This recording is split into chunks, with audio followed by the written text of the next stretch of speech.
Todas las naciones tienen que tener algunas características esenciales y van a ser Estado-nación. Una de ellas es el territorio. Y el territorio es justamente donde se agudiza la contradicción entre nuestros vecinos del norte, los Estados Unidos y México. Hay que recordar que cuando México adquiere su independencia, tiene un territorio enorme, enorme, que simplemente no se conoce exactamente dónde están sus límites, cuáles son sus recursos, lo esencial. Acordémonos que Centroamérica se une al Imperio Mexicano en 1821. Entonces México va desde Centroamérica hasta un punto que muy pocas gentes conocen en la Ciudad de México, que es el vasto norte de América, lo que hoy es una buena parte de los Estados Unidos, la Alta California, Arizona, Nuevo México, Texas, parte de Colorado, todo eso era la enormidad geográfica de un México que tenía alrededor de 6 millones de habitantes. Mucha tierra para tan pocos habitantes. Y ahí viene un problema fundamental. Las 13 colonias norteamericanas, cuando logran su independencia, de inmediato, casi de inmediato, se lanzan a una expansión territorial hacia el oeste. Y ahí van a chocar primero con España, antes de la independencia de México, y luego con México. Lo que quieren es Texas. Y el primer enviado diplomático de los Estados Unidos propone la adquisición de Texas, el señor Joel Poinsett. Le propone a un México que apenas está despertando, apenas está dando cuenta de quién es, de qué es la compra de Texas. Se rechaza la petición. Pero la realidad es brutal, durísima. ¿Cómo se va a controlar esa provincia de Texas, tan lejos del centro, tan poco poblada y donde van llegando migrantes norteamericanos? La idea original del gobierno mexicano es muy sencilla, vamos a poblarla, pero ¿con qué? ¿Con qué lo poblamos? Bueno, no está mala idea, vamos a poblarla con los propios norteamericanos. Pero vamos a abrirle las puertas a unos norteamericanos muy peculiares, a unos que sean católicos. ¿Quiénes son los que pueden ser católicos en Estados Unidos en ese momento? Básicamente los de origen irlandés o los irlandeses recién llegados. Pero la verdad es que en la práctica esto no pasa. México le da autorización a colonos norteamericanos para entrar en ese enorme, vasto territorio y son colonos protestantes, que además traen esclavos, que está en contra de la legislación mexicana donde ya no hay la esclavitud.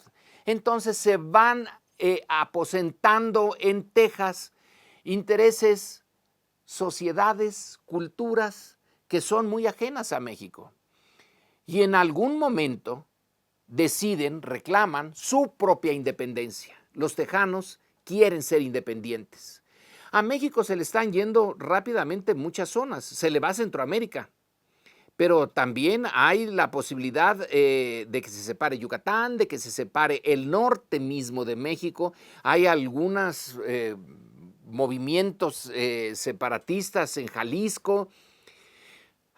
Es realmente ese problema de tener en fuertes poderes regionales y muy poco poder central. El gobierno mexicano hace un enorme esfuerzo por recuperar Texas. Se crea un ejército, se va a Texas, se confronta a los tejanos, se tienen los primeros combates, pero en el último, en el decisivo, en el de San Jacinto, ahí en buena medida la ineptitud del comandante mexicano, Santana, hace que la lucha se pierda y Texas se hace independiente.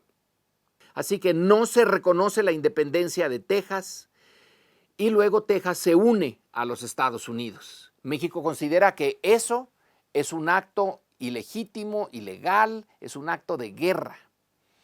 Y así vamos a ir a la guerra de 1846 a 1848, entre un Estados Unidos en expansión y un México en dispersión, un México estancado, cuya economía, en vez de crecer en ese momento, está disminuyendo, en donde el producto, ya sea el Producto Interno Bruto o el Producto Per Cápita, en cualquiera de las dos medidas, tenemos que en México decrece y en Estados Unidos crece.